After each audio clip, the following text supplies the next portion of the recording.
I mean, I used to wake up to Help every morning. I thought that was funny. Beatles. Yes.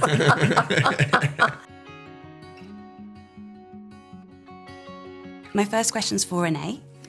The first time we met Bridget was back in 2001.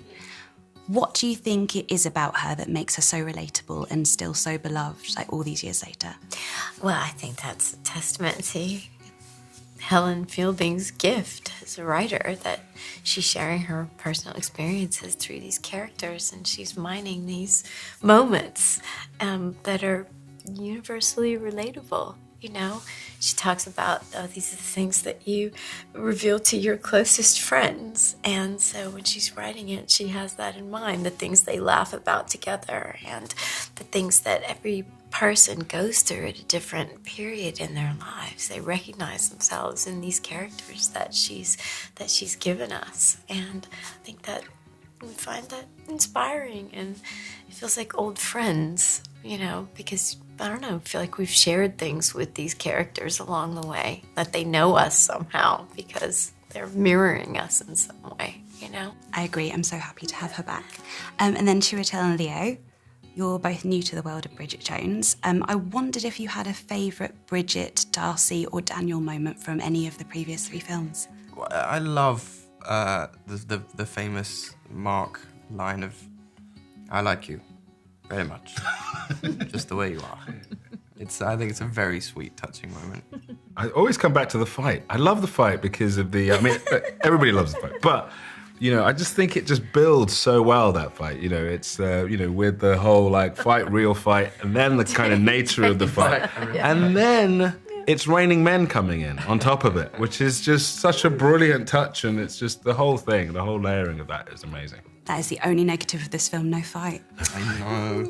Another question, there are some truly incredible needle drops in this film, from The Clash to Bowie. And I was just wondering, because I haven't been able to get Modern Love out of my head, do you have a go-to song for getting ready in the morning to motivate you like Bridget does with the children? Well, I mean, I used to wake up to Help every morning. I thought that was funny. Beatles. Yes. It's a pretty great. Help. Yes. I need somebody. It's a pretty good alarm clock, isn't it?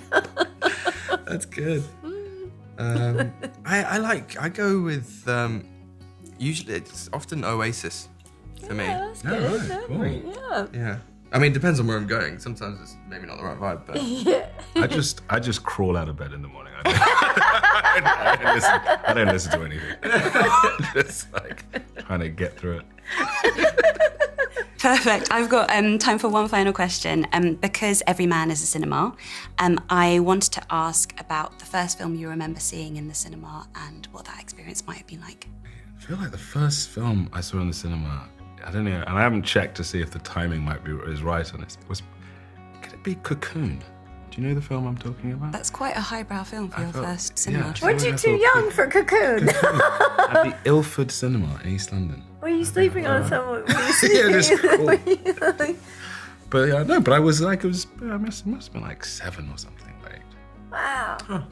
Wow. Bambi. Oh, traumatic. Yeah, it was awful. Yeah. And yours was Bridget Jones.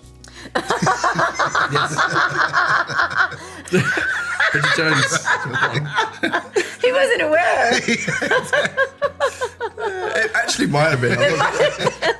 The one I remember most is it was Lord of the Rings: Return of the King, but Bridget Jones is a better answer. So